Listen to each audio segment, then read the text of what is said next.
Good morning students, welcome to my channel Aayanshi online classes. आज हम लोग इस वीडियो के माध्यम से मैट्रिक बिहार बोर्ड परीक्षा 2023 के लिए महत्वपूर्ण सब्जेक्टिव प्रश्न को देखेंगे, जो हमारी विषय सामाजिक विज्ञान का राजनीतिक विज्ञान से लिया गया फ्रेंड्स।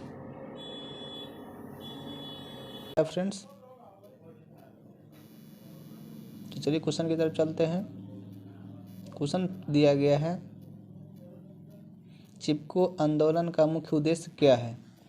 चिपको आंदोलन का मुख्य उद्देश्य क्या है फ्रेंड्स। उससे पहले आप लोग वीडियो को लाइक कर दें, अपने दोस्तों के पास शेयर कर दें, और चैनल को सब्सक्राइब नहीं किए तो प्लीज़ चैनल को सब्सक्राइब करके बेल आइकन का बटन दबा दें, जिससे हमारा सारा वीडियो आप लोग को दिख सके। और आज से हम फ्रेंड्स, चूँकि एग्ज़ाम नज़दीक है, तो डेली जितने भी ऑब्जेक्टिव प्रश्न होंगे सभी लेसन का वो अपलोड करने का प्रयास करेंगे। तो आप लोग एक नज़र रिवीजन के तौर पर देख कर ही एग्ज़ाम में जाएंगे, तो कम से कम 10 नंबर 20 नंबर अधिक नंबर आप लोगों को प्राप्त हो सकता है। तो वीडियो को पूरा देखेंगे। तो चलिए फ्रेंड्स, प्रश्न की तरफ चलते हैं। चिपको आंदोलन का मुख्य उद्देश्य क्या है। और ये प्रश्न जो है फ्रेंड्स VVI है, इसको नोट कर लीजिएगा आप लोग। इसका आंसर हो जाएगा, चिपको आंदोलन का मुख्य उद्देश्य स्थान के निवासियों का जंगल जमीन जैसे प्राकृतिक संसाधनों पर नियंत्रण था। सरकार से यह मांग की गई थी कि जंगल की कटाई का कोई भी ठेका बाहरी व्यक्तियों को ना दिया जाए। नेक्स्ट प्रश्न है, दबाव समूह से क्या समझते हैं। इसका आंसर हो जाएगा, लोगों का ऐसा समूह जो अपनी मांगों की ओर सरकार का ध्यान दिलाने के लिए सरकार पर अप्रत्यक्ष रूप से बदलाव डालने के लिए संगठन बनाता है, दबाव समूह कहलाता है। नेक्स्ट प्रश्न है, राजनीतिक दलों को प्रभावशाली बनाने के 2 सुझाव दें। इसका आंसर हो जाएगा, लोकतंत्र में राजनीतिक दलों के सामने आज आने को चुनौतियां हैं, जिसका सामना करने के लिए राजनीतिक दलों को प्रभावशाली बनाने के उपाय निम्न है।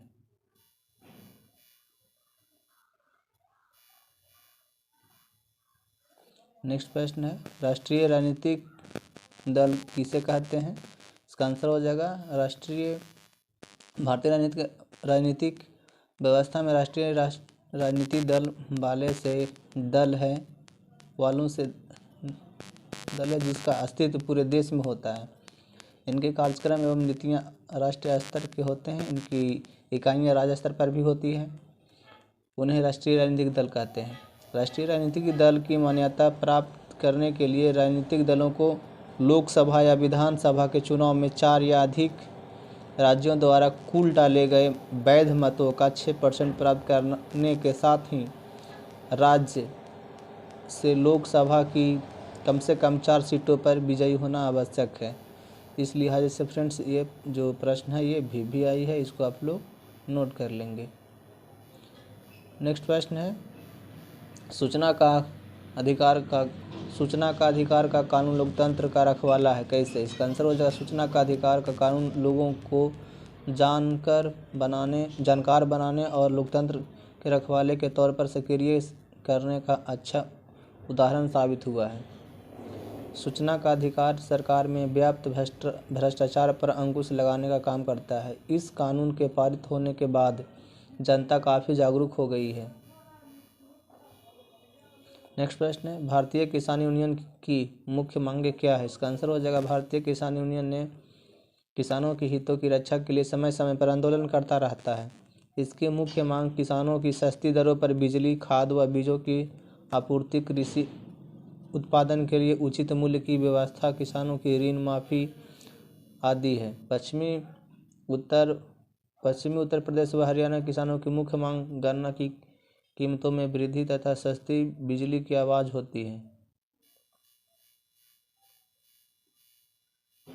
नेक्स्ट प्रश्न है, राजनीतिक दलों का प्रमुख चुनौतियों का वर्णन करें। यह प्रश्न VVI है, इसका आंसर हो जाएगा आपका, राजनीतिक दलों की प्रमुख चुनौतियाँ इस प्रकार है। फर्स्ट है, दलों के अंदर आंतरिक लोकतंत्र के अभाव के कारण बहुत सारे नेता अपने अधिकारों से वंचित रह जाते हैं। दूसरा है, दलों के वंशवादी उत्तराधिकार का चलन बढ़ गया है, यह दल को सक्षम नेतृत्व प्राप्त करने से वंचित रखता है। नेक्स्ट है, दल चुनाव जीतने के लिए धन एवं बल के प्रयोग से संलग्न है, यह लोकतंत्र के विकास को रोकता है तथा दल के अंदर अच्छे नेताओं के महत्व को कम करता है। नेक्स्ट है, आजकल दलों की विचारधाराओं में मामूली सा अंतर रह गया है। फलतः जनता के लिए विकल्पों का चुनाव सीमित हो गया है। नेक्स्ट प्रश्न है, राजनीतिक दल की परिभाषा दें। इसका आंसर हो जाएगा आपका सम्मानित तथा राजनीतिक दल का ऐसे व्यक्तियों के किसी भी समूह से है जो एक समान उद्देश्य की प्राप्ति के लिए कार्य करता है। यदि उस दल का उद्देश्य राजनीतिक कार्यकलापों से संबंधित होता है तो उसे हम राजनीतिक दल कहते हैं। किसी भी राजनीतिक दल से व्यक्ति एक समान उद्देश्य की प्राप्ति के लिए एकजुट होते हैं, जैसे मतदान करना, चुनाव लड़ना, नीतियाँ एवं कार्यक्रम तय करना इत्यादि। नेक्स्ट प्रश्न है, भ्रूण हत्या क्या है? क्या कानून इसे रोकने में सफल हुआ है? और ये प्रश्न फ्रेंड्स भी आई है। इसका आंसर हो जाएगा भ्रूण हत्या का तात्पर्य गर्भ में ही कन्या शिशु की गर्भपात द्वारा हत्या करना। आज की वैज्ञानिक तकनीकी द्वारा गर्भकाल के दौरान ही पता चल जाता है कि गर्भ में पल रहा शिशु कन्या है या बालक, क्योंकि अधिकांश दंपति लड़की की तुलना में लड़के को अधिक चाहते हैं, अतः वे गर्भ में कन्या शिशु की गर्भपात द्वारा हत्या करवा देते हैं। भारत में भ्रूण हत्या विरोधी कानून अधिक सफल नहीं हो पाया है, क्योंकि इस कानून का कड़ाई से पालन नहीं हो रहा है। दूसरा, भ्रूण हत्या जनता की मान्यताओं व विश्वासों से संबंधित है, जिसे आसानी से नहीं बदला जा सकता। भ्रूण हत्या पुरुष प्रधान समाज की मानसिकता का प्रतीक है। नेक्स्ट प्रश्न है, ताड़ी विरोधी आंदोलन क्या? ये भी प्रश्न भी आई है, 2 नंबर में आ सकता है फ्रेंड्स। ये इसका आंसर हो जाएगा ताड़ी विरोधी आंदोलन महिलाओं द्वारा शराबबंदी के लिए चलाया गया था। इसका उद्देश्य पुरुषों में शराब की लत को समाप्त करना था। ताड़ी ताड़ के पेड़ से प्राप्त होने वाली शराब है। नेक्स्ट प्रश्न है,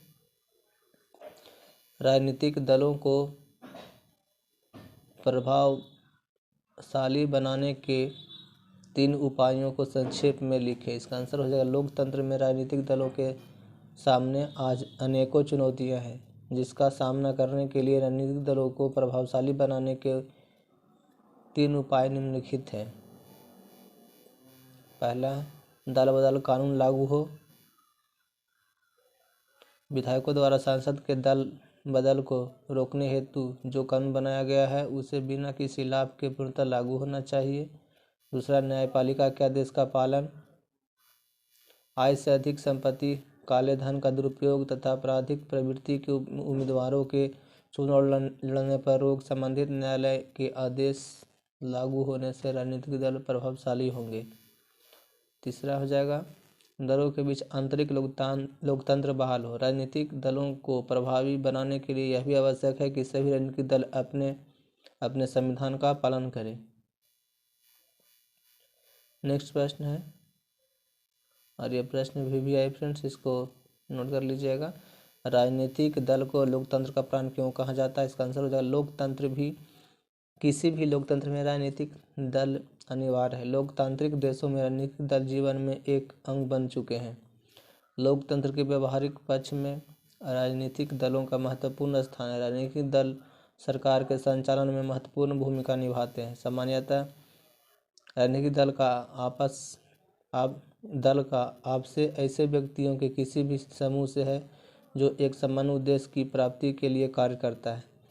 यदि उस दल का उद्देश्य राजनीतिक कार्यकलापों से संबंधित होता है तो उसे हम राजनीतिक दल कहते हैं। किसी एक राजनीतिक दल के सदस्य समाज के अन्य लोगों को यह समझाने का प्रयास करते हैं कि उनके सम्मानित उद्देश्य दूसरे लोगों के उद्देश्य से बेहतर है।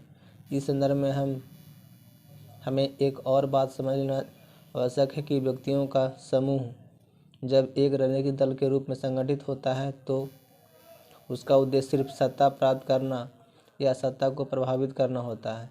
इसके लिए सभी राजनीतिक दल अपनी नीतियों और कार्यक्रमों को तैयार करते हैं। राजनीतिक दल लोकतांत्रिक शासन व्यवस्था में काफ़ी महत्वपूर्ण कार्य करते हैं। जनता की विभिन्न समस्याओं के समाधान में राजनीतिक दल महत्वपूर्ण भूमिका निभाते हैं। राजनीतिक दल इतना महत्वपूर्ण है कि उनके अभाव में लोकतांत्रिक शासन व्यवस्था सफल ढंग से नहीं चल सकती। राजनीतिक दल देश के लोगों की भावनाओं एवं विचारों को जोड़ने का काम करते हैं। लोकतंत्र में राजनीतिक दल की आवश्यकता इसलिए है कि यदि दल नहीं होगा तो सभी उम्मीदवार निर्दलीय होंगे। उम्मीदवार अपनी नीतियां राष्ट्रीय हित में ना बनाकर उस क्षेत्र विशेष के लिए बनाएंगे जिन क्षेत्रों से हुए चुनाव लड़ रहे हैं। ऐसी स्थिति में देश की एकता एवं अखंडता खतरे में पड़ जाएगी तथा देश का विकास रुक जाएगा तथा राजनीतिक दल की नीतियां समग्र एवं व्यापक होता है, न कि किसी क्षेत्र विशेष के लिए। एक राजनीतिक दल के सदस्य सभी जाति धर्म क्षेत्र लिंग के होते हैं। राजनीतिक दल सभी लोगों की समस्याओं को समेटकर सरकार के सामने रखते हैं और उनके समाधान का प्रयास करते हैं। इसी कारण राजनीतिक दल को लोकतंत्र का प्राण कहा जाता है। तो फ्रेंड्स, ये एग्ज़ाम में अगर आएगा ही तो ये 5 नंबर में आएगा, इसलिए इसको ध्यानपूर्वक देख लेंगे। नेक्स्ट प्रश्न है, राजनीतिक दलों का प्रमुख कार्य बताएं। इसका आंसर हो जाए, किसी भी लोकतंत्र में राजनीतिक दल अनिवार्य है। लोकतांत्रिक देशों में राजनीतिक दल जीवन के एक अंग बन चुके हैं, इसलिए उन्हें लोकतंत्र का प्राण कहा गया। लोकतांत्रिक शासन प्रणाली में राजनीतिक दलों के निम्नलिखित प्रमुख कार्य हैं। पहला, नीतियाँ एवं कार्यक्रम तय करना। राजनीतिक दल जनता का समर्थन प्राप्त करने के लिए नीतियाँ एवं कार्यक्रम तैयार करते हैं। इन्हीं नीतियों और कार्यक्रमों के आधार पर यह चुनाव लड़ते हैं। राजनीतिक दल भाषण, टेलीविजन, रेडियो, समाचार पत्र आदि के माध्यम से अपनी नीतियाँ एवं कार्यक्रम जनता के सामने रखते हैं और मतदाताओं को अपनी ओर आकर्षित करने की कोशिश करते हैं। मदर भी उसी राजनीतिक दल को अपना समर्थन देते हैं जिसकी नीतियाँ एवं कार्यक्रम जनता के कल्याण के लिए एवं राष्ट्रीय हित को मजबूत करने वाला होता है। दूसरा हो जाएगा शासन का संचालन। राजनीतिक दल चुनाव में बहुमत प्राप्त करके सरकार का निर्माण करते हैं। जिस राजनीतिक दल को बहुमत प्राप्त नहीं होता है उन्हें विपक्षी दल कहते हैं। जहां एक और सत्ता पर शासन का संचालन करता है, वहीं विपक्षी दल सरकार पर नियंत्रण रखता है और सरकार को गड़बड़ियों करने से रोकता है। तीसरा है फ्रेंड्स, चुनावों का संचालन। जिस प्रकार लोकतांत्रिक शासन व्यवस्था में राजनीतिक दलों का होना आवश्यक है, उसी प्रकार दलीय व्यवस्था में चुनाव का होना भी आवश्यक है। राजनीतिक दल अपने विचारधाराओं और सिद्धांतों के अनुसार कार्यक्रम एवं नीतियां तय करते हैं। यही कार्यक्रम एवं नीतियां चुनाव के दौरान जनता के पास रखते हैं, जिसे चुनाव घोषणा पत्र कहते हैं। राजनीतिक दल अपने उम्मीदवारों को खड़ा करने और उन्हें चुनाव जिताने का प्रयत्न करते हैं। चौथा हो जाएगा लोकमत का निर्माण। लोकतंत्र में जनता ही सहमति या समर्थन से ही सत्ता प्राप्त होती है। इसके लिए शासन की नीतियों पर लोकमत प्राप्त करना होता है और इस तरह के लोकमत का निर्माण राजनीतिक दल के द्वारा ही पूरा हो सकता है। पाँचवा, सरकार एवं जनता के बीच मध्यस्थ का कार्य। राजनीतिक दल का एक प्रमुख कार्य है जनता और सरकार के बीच मध्यस्थता करना। राजनीतिक दल ही जनता की समस्याओं और आवश्यकताओं को लेकर सरकार के सामने रखते हैं और सरकार की कल्याणकारी योजनाओं और कार्यक्रमों को जनता तक पहुंचाते हैं। छठा हो जाएगा राजनीतिक प्रशिक्षण। राजनीतिक दल मतदाताओं को राजनीतिक प्रशिक्षण देने का भी काम करता है। राजनीतिक दल खासकर चुनाव के समय अपने समर्थकों को राजनीतिक कार्य जैसे मतदान करना, चुनाव लड़ना, सरकार की नीतियों की आलोचना करना या समर्थन करना आदि बताते हैं। सातवां हो जाएगा गैर राजनीतिक कार्य। राजनीतिक दल न केवल राजनीतिक कार्य करते हैं बल्कि गैर राजनीतिक कार्य भी करते हैं, जैसे प्राकृतिक आपदाओं, बाढ़ है फ्रेंड्स, सुखाड़, भूकंप आदि के दौरान राहत संबंधित कार्य आदि। इस लिहाजे से फ्रेंड्स ये भी जो प्रश्न था ये भी आई था, इसको भी आप लोग देख लेंगे। ये प्रश्न था फ्रेंड्स कि राजनीतिक दलों का प्रमुख कार्य बताएं। तो यदि आप लोग को ये वीडियो अच्छा लगा तो लाइक कीजिए, अपने दोस्तों के पास शेयर कीजिए और पूर्ण वीडियो देखिए फ्रेंड्स, मन लगा कर पढ़िए जिससे कि एग्ज़ाम में अधिक से अधिक नंबर प्राप्त कर सके आप लोग।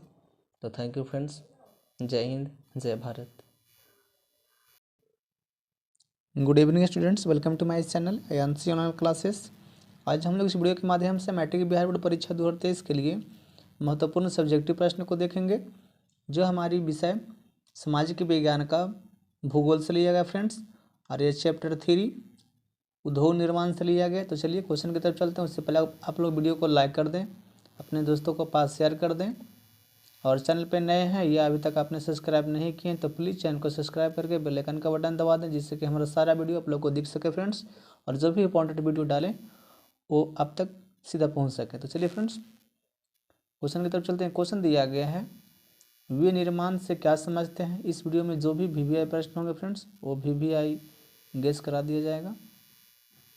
तो ये वीवीआई प्रश्न है, विनिर्माण से क्या समझते हैं। इसका आंसर हो जाएगा आपका, आंसर हो जाएगा उपलब्ध कच्चे माल का प्रसंस्करण कर जीवनोपयोगी वस्तुएं तैयार करना विनिर्माण कहलाता है। नेक्स्ट प्रश्न दिया गया है सेकंड प्रश्न है, उद्योग के स्थानीयकरण के 3 कारकों को लिखें। इसका आंसर हो जाएगा, उद्योग के स्थानीयकरण के 3 कारक निम्नलिखित है। पहला, कच्चा माल की आपूर्ति, दूसरा शक्ति के साधनों की सुलभता, और तीसरा हो जाएगा यातायात की सुविधा, चौथा पूंजी। नेक्स्ट प्रश्न है, नई औद्योगिक नीति के मुख्य बिंदुओं का वर्णन करें। तो इसका आंसर, और ये जो है फ्रेंड्स ये वीवीआई प्रश्न है, इसको आप लोग डाउनलोड कर लीजिएगा। इसका आंसर हो जाएगा, नई औद्योगिक नीति के मुख्य बिंदु इस प्रकार से है। पहला, यह विश्वव्यापीकरण प्रक्रिया पर जोर देता है। दूसरा हो जाएगा, इससे निजीकरण को बढ़ावा मिला है। और तीसरा हो जाएगा, इससे निवेश को बढ़ावा मिला एवं अधिक स्वतंत्रता के कारण विदेशी कंपनियां भारत आई है। नेक्स्ट प्रश्न है, कृषि आधारित उद्योग किसे कहते हैं। इसका आंसर हो जाएगा, वे सभी उद्योग जिनके लिए कच्चे माल कृषि क्षेत्र से प्राप्त होता है कृषि आधारित उद्योग कहलाता है, जैसे चीनी उद्योग। नेक्स्ट प्रश्न है, सार्वजनिक उद्योग किसे कहते हैं। ये प्रश्न जो है ये वीवीआई है। इसका आंसर हो जाएगा आपका, वे समस्त उद्योग जिनका संचालन सरकार स्वयं करती है सार्वजनिक उद्योग कहलाते हैं, जैसे दुर्गापुर, भिलाई एवं राउरकेला का कारखाना। नेक्स्ट प्रश्न है, वस्त्र उद्योग का अर्थव्यवस्था में क्या योगदान है। इसका आंसर हो जाएगा आपका, भारत में वस्त्र उद्योग का औद्योगिक उत्पादन में 14%, विदेशी मुद्रा से 70% एवं सकल घरेलू उत्पाद से 4% है। यह 3.5 करोड़ लोगों को रोजगार प्रदान करता है। वस्त्र उद्योग कृषि के बाद रोजगार उपलब्ध कराने वाला दूसरा बड़ा क्षेत्र है। नेक्स्ट प्रश्न है, संयुक्त अथवा सहकारी उद्योग क्या है, और ये प्रश्न वीवीआई है। इसका आंसर हो जाएगा आपका, जब उद्योगों को 2 या 2 से अधिक व्यक्तियों या सहकारी समितियों की सहायता से चलाया जा रहा है तो उसे संयुक्त अथवा सहकारी उद्योग कहते हैं। गुजरात का अमूल दूध उद्योग इसी का एक उदाहरण है।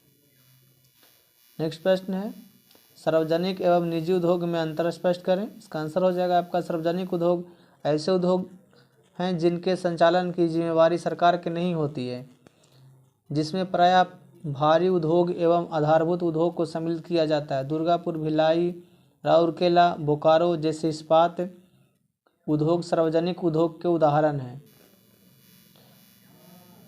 निजी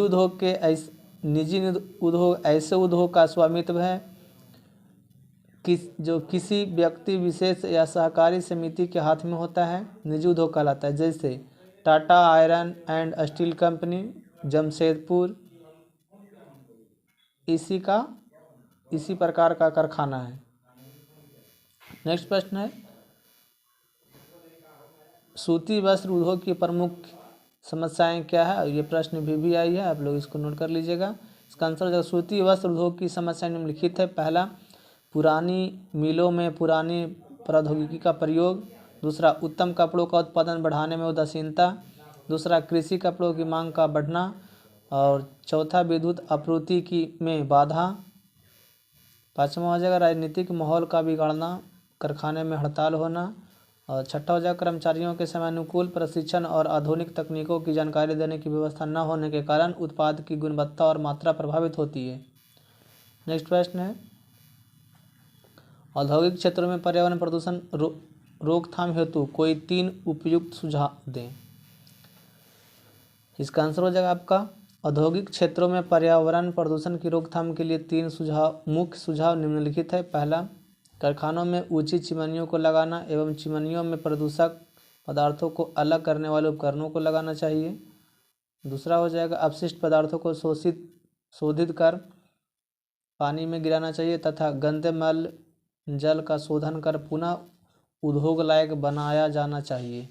तीसरा हो जाएगा ध्वनि प्रदूषक नियंत्रण यंत्र का प्रयोग करना चाहिए। नेक्स्ट प्रश्न है स्वामित्व के आधार पर उद्योगों को उदाहरण सहित वर्गीकृत कीजिए। इसका आंसर हो जाएगा स्वामित्व के आधार पर उद्योगों को निम्न वर्गों में वर्गीकृत किया जाना चाहिए। पहला, सार्वजनिक क्षेत्र का उद्योग, भिलाई लौह इस्पात क्षेत्र, भारत हेवी इलेक्ट्रिक लिमिटेड। दूसरा है जो निजी क्षेत्र का उद्योग जिसमें टाटा लौह इस्पात उद्योग है। और तीसरा सहकारी क्षेत्र का उद्योग जो दक्षिण भारत की अधिकतर चीनी मिलें हैं। और चौथा हो जाएगा संयुक्त क्षेत्र का उद्योग जो आयरन इंडिया लिमिटेड है। नेक्स्ट प्रश्न है सिलाई वस्त्रों का उद्योग कहाँ विकसित है। इसका आंसर हो जाएगा तैयार वस्त्रों का उद्योग हल्के उद्योग के रूप में पूरे भारत में फैला हुआ है। जयपुर, सूरत, लखनऊ, लुधियाना, श्रीनगर, कोलकाता में इसका सर्वाधिक प्रसार हुआ है। मेरठ, मुरादाबाद, आगरा, बुलंदशहर इत्यादि में होजरी एवं सिलाई वस्त्र के लिए प्रसिद्ध है। इस लिहाज से फ्रेंड्स ये प्रश्न भी आई है। नेक्स्ट प्रश्न है वैश्वीकरण का लघु उद्योगों पर क्या प्रभाव पड़ा। तो इसका आंसर हो जाएगा वैश्वीकरण के कारण देशी एवं लघु उद्योगों के सामने एक कड़ी चुनौती खड़ी हो गई जिससे उन्हें अनेक समस्याओं का सामना करना पड़ा। आज मध्यम तथा उच्च वर्ग के लोग ब्रांड वाले वस्तुओं को खरीदते हैं। परिणाम स्वरूप उद्योग या तो बंद हो गए हैं या फिर भारी मात्रा में कर्मचारियों की छुटनी की है। अतः हम कह सकते हैं कि इसका विपरीत प्रभाव पड़ा है। ये प्रश्न भी आई है फ्रेंड्स, इसको आप लोग याद कर लीजिएगा। नेक्स्ट प्रश्न है एल्युमिनियम उद्योग की स्थापना के लिए सस्ती विद्युत आपूर्ति आवश्यक है, क्यों। तो इसका आंसर हो जाएगा आपका प्रति टन एल्युमिनियम निर्माण के लिए 18,600 किलोवाट विद्युत की आवश्यकता पड़ती है। जब एल्युमिनियम तैयार किया जाता है तो कुल खर्चे का 30 से 40% तक विद्युत पर होती है। इससे स्पष्ट है कि उद्योग के लिए सस्ती विद्युत आपूर्ति अति आवश्यक है। नेक्स्ट प्रश्न है बहुराष्ट्रीय कंपनी किसे कहते हैं, और ये भी आई फ्रेंड्स। इसका आंसर हो जाएगा ऐसी कंपनियां जो किसी एक देश में स्थित मुख्यालय से अनेक देशों में उत्पादन और सेवाओं का नियंत्रण करती है और अरबों रुपयों की पूंजी वाली हो, बहुराष्ट्रीय कंपनियां कहलाती है। नोकिया, पेप्सी इत्यादि इसके उदाहरण हैं। नेक्स्ट प्रश्न है भारत में रेडीमेड वस्त्र पार्क की स्थापना क्यों की गई। तो इसका आंसर हो जाएगा भारत में रेडीमेड कपड़ों के निर्यात को प्रोत्साहित करने के लिए तमिलनाडु में तिरुपुर में एट्टीवरपलायम गांव में देश का पहला रेडीमेड वस्त्र पार्क स्थापित किया गया है। नेक्स्ट प्रश्न है उपभोक्ता उद्योग से क्या समझते हैं। इसका आंसर हो जाएगा आपका ऐसे उद्योग जो उत्पादन उपभोक्ता के सीधे उपयोग के लिए आते हैं उपभोक्ता उद्योग कहलाते हैं, जैसे दंतमंजन, कागज, पंखा आदि। नेक्स्ट प्रश्न है भारत में पटसन यानी कि जूट उद्योग को कौन कौन सी समस्याओं का सामना करना पड़ रहा है, किन्हीं तीन का वर्णन करें। इसका आंसर हो जाएगा फ्रेंड्स समस्याएं जो है फर्स्ट में है जूट से बनने कालीनों तथा टाट बोरियों की मांग निरंतर कम होता जा रहा है। दूसरा हो जाएगा जूट से बनी वस्तुओं का मूल्य अधिक होता है, इसलिए निर्यात बाजार में इन्हें कड़ी प्रतियोगिताओं का सामना करना पड़ता है। तीसरा हो जाएगा कृत्रिम धागा सबन सामान के बढ़ते हुए प्रचलन से भी जूट उद्योग के लिए समस्या उत्पन्न कर दी है। नेक्स्ट प्रश्न है फ्रेंड्स पश्मीना ऊन किस प्रकार तैयार होता है, और ये भी आई है। इसका आंसर हो जाएगा पश्मीना ऊन एक विशेष नस्ल की बकरियों के बालों यानी कि रोएं से तैयार किया जाता है जो बहुत ही नरम एवं मुलायम होता है और बहुत गर्मी देती है। नेक्स्ट प्रश्न है तापीय प्रदूषण क्या है। इसका आंसर हो जाएगा आपका जब उद्योगों तथा तापघरों से गर्म पानी को बिना ठंडा किए नदियां तथा तालाब में छोड़ दिया जाता है तो जलीय जीव जंतु मरने लगते हैं। इस प्रकार से उत्पन्न प्रदूषण तापीय प्रदूषण कहलाता है। इसकी वजह से सबसे ज़्यादा प्रभावित सूक्ष्म जीव जंतु एवं जलीय वनस्पति होती है जो सीधे जलकर नष्ट हो जाती है। नेक्स्ट प्रश्न है झारखंड और पश्चिम बंगाल में लोहा इस्पात के कारखाने कहाँ कहाँ स्थापित हैं, किन्हीं एक की सुविधाओं का उल्लेख करें। तो आंसर हो जाएगा इसका झारखंड में जमशेदपुर और बोकारो में लोहा इस्पात का कारखाना स्थापित है। पश्चिम बंगाल में कुल्टी, वर्णपुर और दुर्गापुर में लोहा इस्पात के कारखाने स्थापित हैं। जमशेदपुर के लोहा इस्पात कारखाने का प्राप्त सुविधाएं क्या फ्रेंड्स, उसको देख लेते हैं। पहला हो जाएगा लौह अयस्क की आपूर्ति नोआमंडी, नुलेपत, गुरु महिसानी और बादाम पहाड़ी से होती है। दूसरा, कोयला की प्राप्ति झरिया और रानीगंज से होती है। तीसरा, वीर मित्रापुर और पानपोस की खानों से चूना पत्थर और डोलोमाइट की प्राप्ति होती है। चौथा, स्वर्ण रेखा और खरकई नदियों से जल की प्राप्ति की जाती है। पाँचवा, कोलकाता मुंबई रेल मार्ग पर होने से यातायात सुविधा उपलब्ध है। तो इस लिहाज से फ्रेंड्स ये जो प्रश्न है ये VVI है, आप लोग इसको नोट कर लेंगे। हो सकता है कि 2 नंबर में पूछे और ये हो सकता है कि 5 नंबर में भी आ सकता है। नेक्स्ट प्रश्न है, पश्चिम बंगाल में जूट उद्योग किस क्षेत्र में विकसित है? पश्चिम बंगाल में जूट उद्योग किस क्षेत्र में विकसित है फ्रेंड्स, तो इसका आंसर हो जाएगा आपका पश्चिम बंगाल में अधिकांश मिलें हुगली नदी के किनारे पर 98 किलोमीटर लंबी तथा 3 किलोमीटर एक संकरी मेखला में स्थित है। नेक्स्ट प्रश्न है, लौह एवं इस्पात उद्योग को आधारभूत उद्योग क्यों कहा जाता है? और ये VVI प्रश्न है।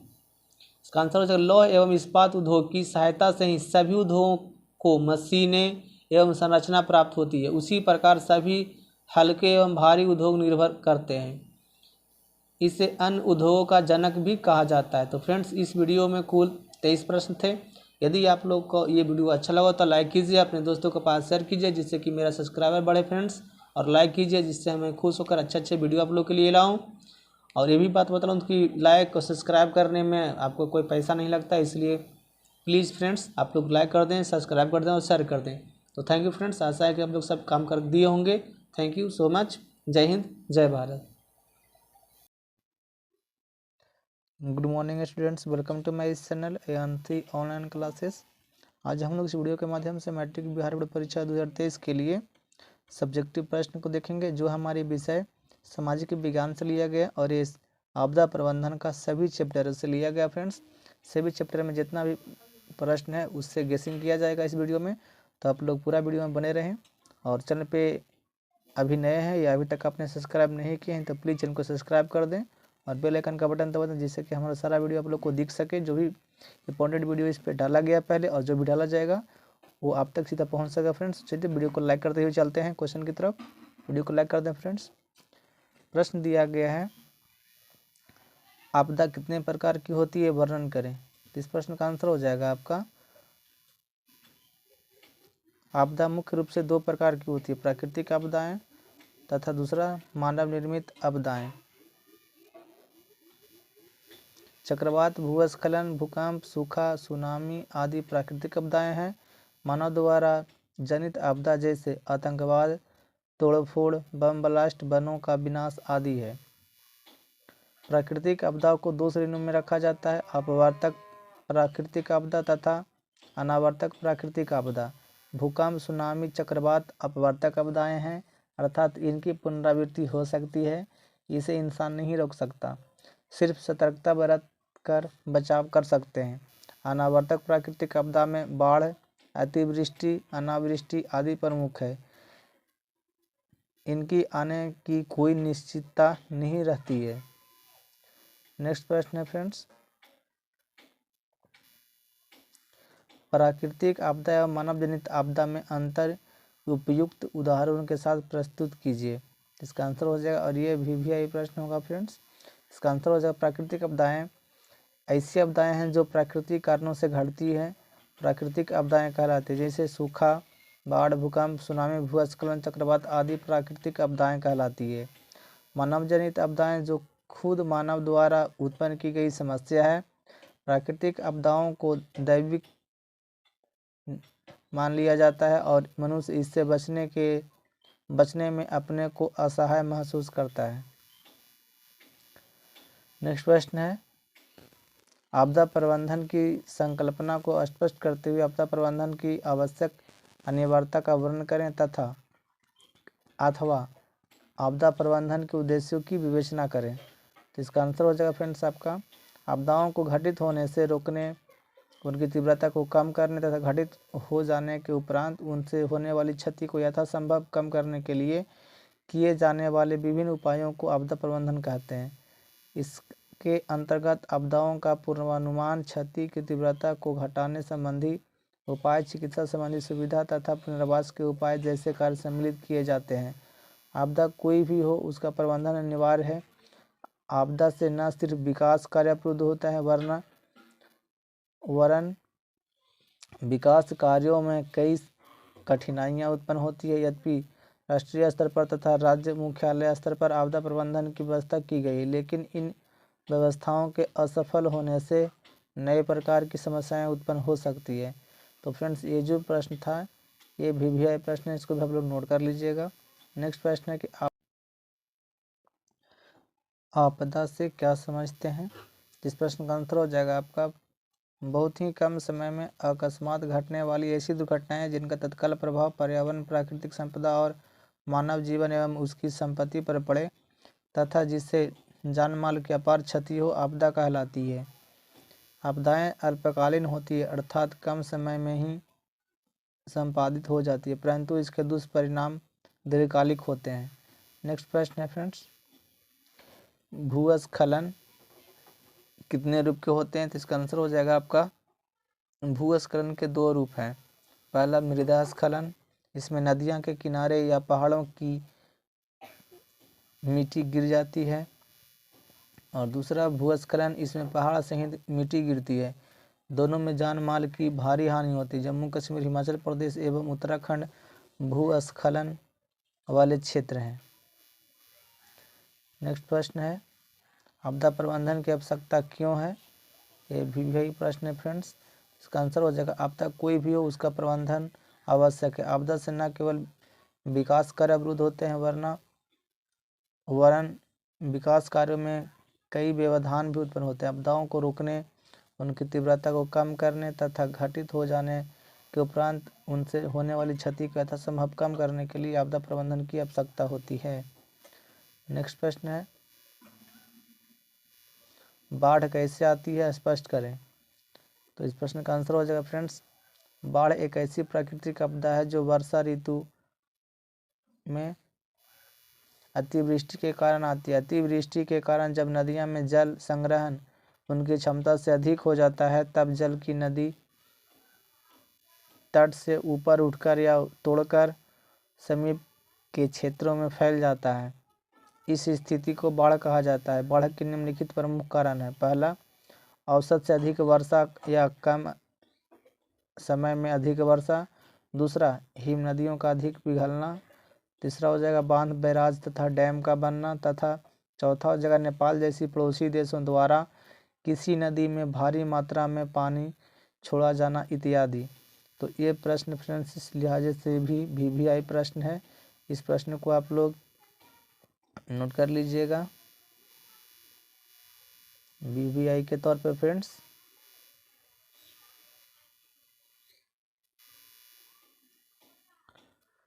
तो नेक्स्ट प्रश्न को देखते हैं। नेक्स्ट प्रश्न है,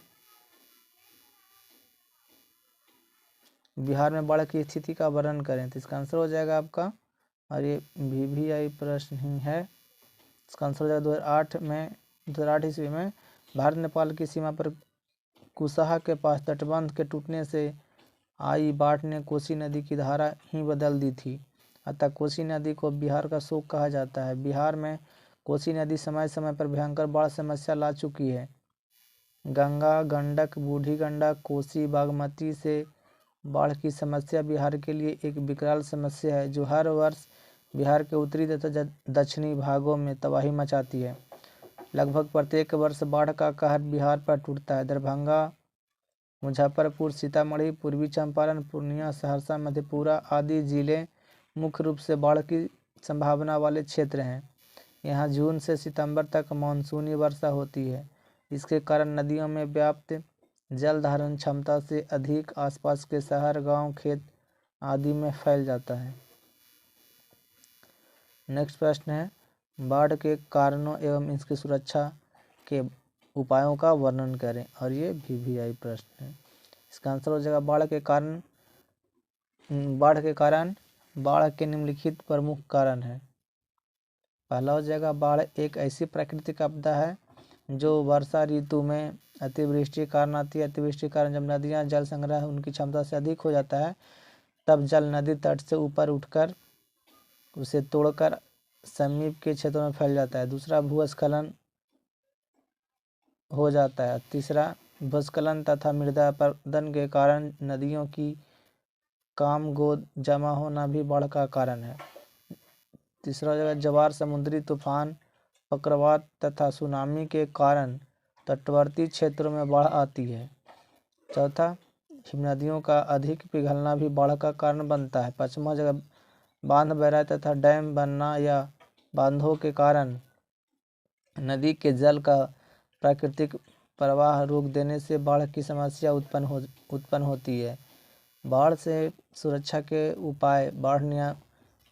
उपाय क्या होगा? तो बाढ़ नियंत्रण के उपाय तथा बाढ़ से जान माल सुरक्षा के लिए निम्नलिखित व्यवस्था की जा सकती है। पहला हो जाएगा, बाढ़ नियंत्रण राकों को अपनाकर बाढ़ को नियंत्रित किया जा सकता है। दूसरा, बाढ़ सूचना देकर इनसे होने वाली क्षति कम की जा सकती है। तीसरा, बाढ़ग्रस्त क्षेत्र को बरसात के पूर्व खाली कराकर बाढ़ से होने वाली क्षति को रोक सकते हैं। चौथा जगह, बाढ़ से घिरे व्यक्तियों और पशुओं को वहां से निकालकर सुरक्षित स्थानों पर पहुंचा सकते हैं।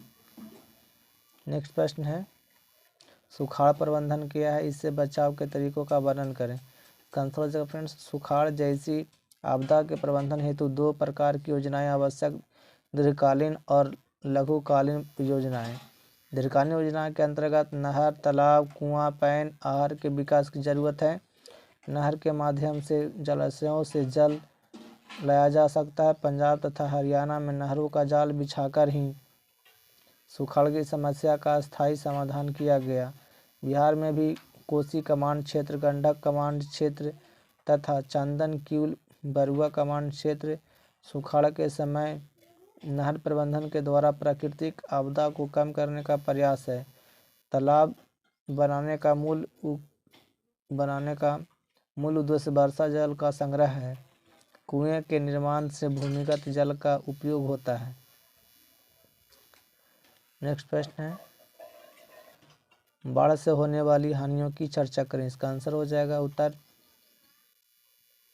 फ्रेंड्स, बाढ़ आती है तो भारी वर्षा लाती है, जान माल एवं जनजीवन की बर्बादी होती है। इसकी प्रमुख नदियां निम्नलिखित है। प्रमुख हानियां निम्नलिखित है फ्रेंड्स। पहला, खेत में खड़ी फसल जलमग्न हो जाती है। दूसरा, लोगों के मकान जलमग्न हो जाते हैं। मिट्टी या कच्चा मकान गिर जाता है। फूसी आदि के घर धारा के साथ बह जाते हैं। पानी में डूबने से बहुत से आदमियों की मौत हो जाती है। चौथा, भारी संख्या में पशुओं की मृत्यु हो जाती है तथा शेष बचे हुए पशुओं के लिए आवश्यक चारे पानी की कमी हो जाती है। नेक्स्ट प्रश्न है,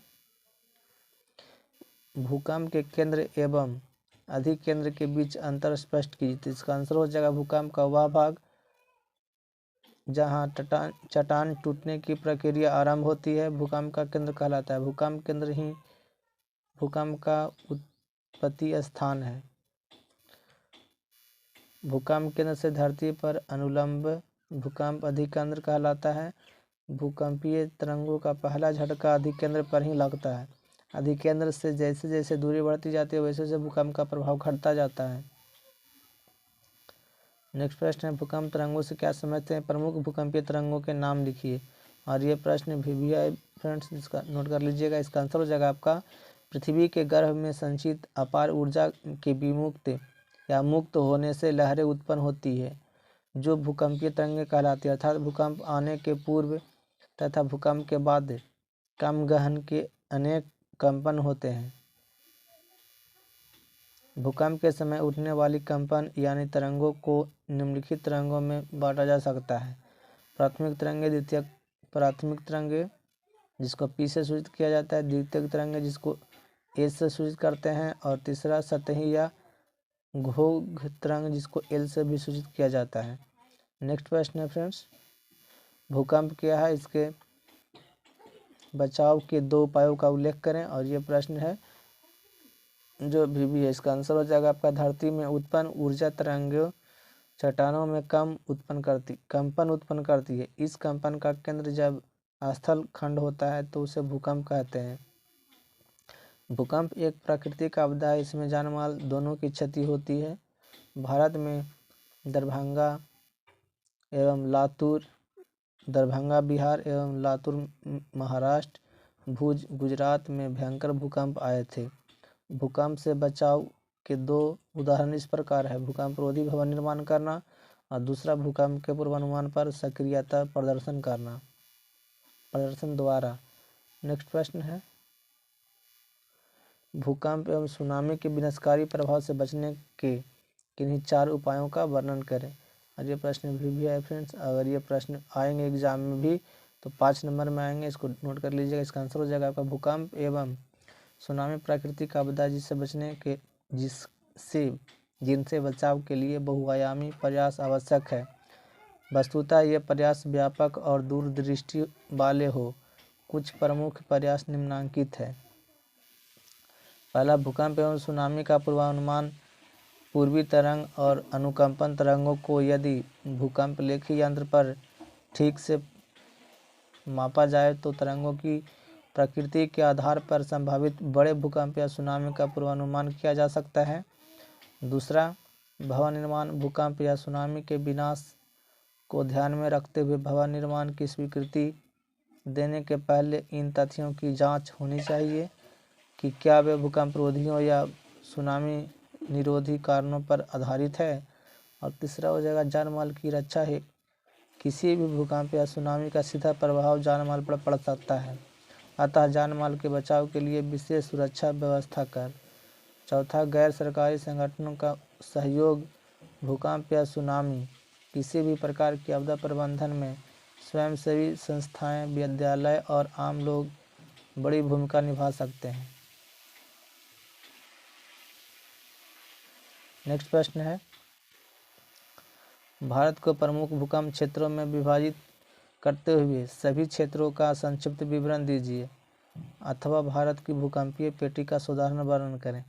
इसका आंसर हो जाएगा भारत में प्रायः सभी भागों में भूकंप के झटके आते हैं। गहनता और बराबरता के अंतर के आधार पर भारत को 5 भूकंपीय क्षेत्र में बांटा गया जो निम्नलिखित है।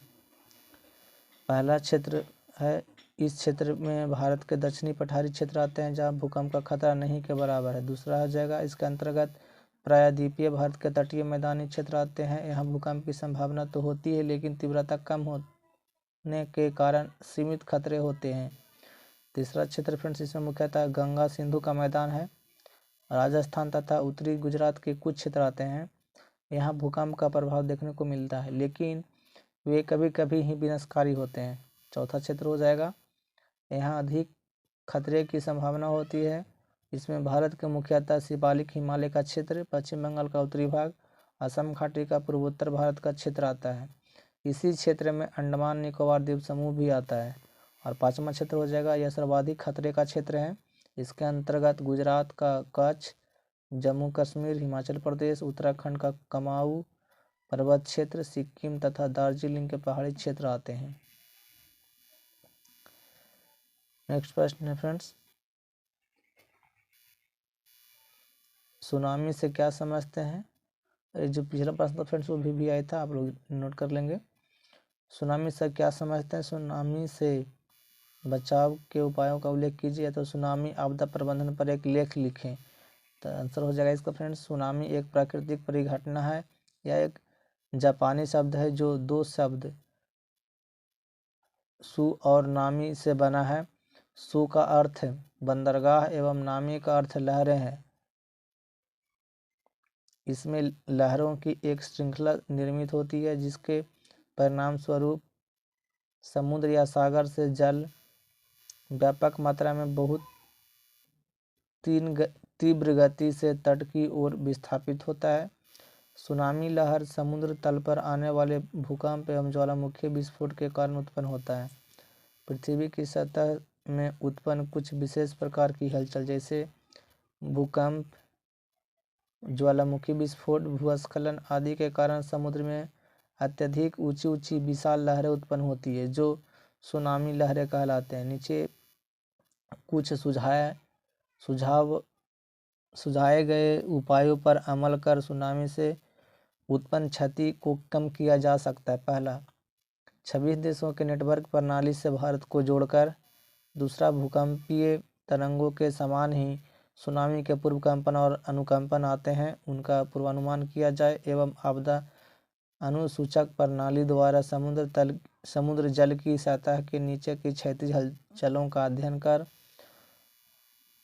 और तीसरा हो जाएगा, तटवर्ती क्षेत्रों में पेड़ लगाकर तटवर्ती आश्रय पट्टी निर्मित कर सुनामी लहरों की तीव्रता को कम किया जा सकता है। चौथा हो जाएगा, तटवर्ती क्षेत्रों में भवन निर्माण के सभी नियमों का कठोरतापूर्वक पालन कर। पांचवा हो जाएगा, राज्य सरकार तथा गैर सरकारी संस्थाओं द्वारा तटीय प्रदेश में रहने वाले लोगों को सुनामी से बचाव का प्रशिक्षण देने की व्यवस्था पर। नेक्स्ट प्रश्न है,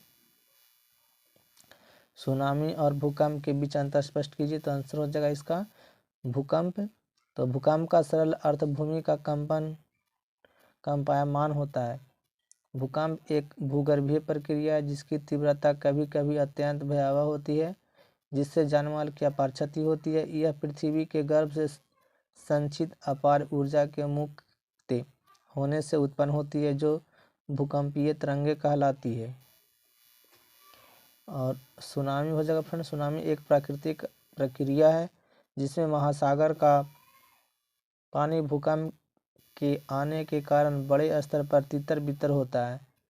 इसके फलस्वरूप लहरों की एक श्रृंखला उत्पन्न होती है, अर्थात पृथ्वी के गर्भ में संचित अपार ऊर्जा के मुक्त होने से लहरें उत्पन्न होती है जो भूकंपीय तरंगें कहलाती है। इस कंपन का केंद्र जब महासागर की तली पर होता है तब वह सुनामी के नाम से जाना जाता है। नेक्स्ट प्रश्न है, सुनामी से बचाव के कोई 3 उपाय बताइए। तो इसका आंसर हो जाएगा, सुनामी से बचाव के अग्रलिखित उपाय हैं। भूकंपीय तरंगों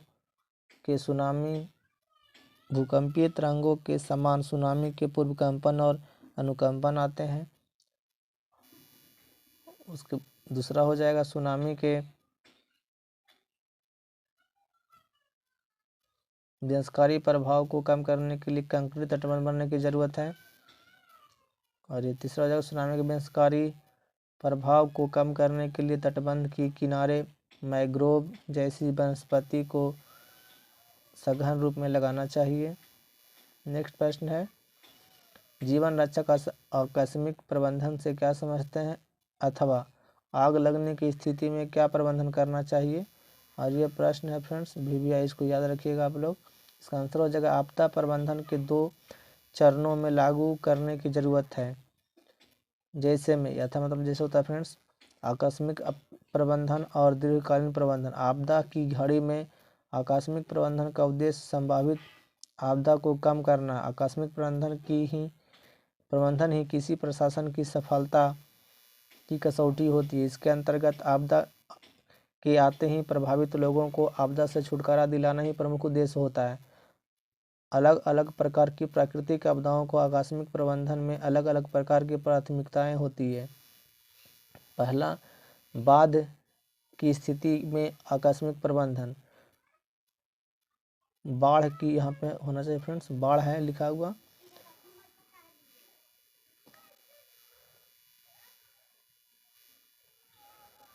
बाढ़ की स्थिति में आकस्मिक प्रबंधन बाढ़ रोकना नहीं बल्कि बाढ़ से लोगों को बचाना है। उस प्रबंधन की तारीफ होती है जो लोगों को नाव पर बैठाकर या तैरने वाले व्यक्ति द्वारा रबर के गुब्बारे के साथ खींचते हुए सुरक्षित जगह पर ले जाए। उसके बाद मवेशियों को तथा घर के सामानों को बाहर निकालने की प्राथमिकता देनी चाहिए। दूसरा हो जाएगा, भूकंप या सुनामी की स्थिति में आकस्मिक प्रबंधन। भूकंप की स्थिति में आकस्मिक प्रबंधन का 3 प्रमुख कार्य होता है। क्या में दिया गया, बचे हुए विस्थापित लोगों को राहत कैंप में ले जाना या उन्हें सभी प्रकार की आवश्यक सुविधाएं उपलब्ध कराना। ख में वैसे लोगों को मलबे से निकालना जो अभी दबे हुए हैं। और ग में मृत्यु प्राप्त लोगों जानवरों को सही स्थानों पर दफनाकर अंतिम संस्कार करना। तीसरा हो जाएगा फ्रेंड्स आग लगाने की स्थिति में आकस्मिक प्रबंधन। तो आग लगने की स्थिति में आकस्मिक प्रबंधन का में दिया गया आग में फंसे हुए लोगों को बाहर निकालना, घायलों को तत्काल प्राथमिक उपचार देकर अस्पताल पहुंचाना और आग के फैलाव को रोकना। नेक्स्ट प्रश्न है नागरिक सुरक्षा के क्या उद्देश्य हो सकते हैं। इसका आंसर हो जाएगा आपका नागरिक सुरक्षा के निम्नलिखित उद्देश्य हैं। जान माल एवं मवेशी की सुरक्षा, सुरक्षित स्थानों पर प्रभावी को पहुंचाना। और तीसरा हो जाएगा भोजन पानी एवं वस्त्र आदि को उपलब्ध कराना। चौथा हो जाएगा त्रसदी के उपरांत महामारी ना फैले इसका उचित प्रबंध करना। नेक्स्ट प्रश्न है आकस्मिक आपदा प्रबंधन का स्थानीय प्रशासन की भूमिका का वर्णन करें।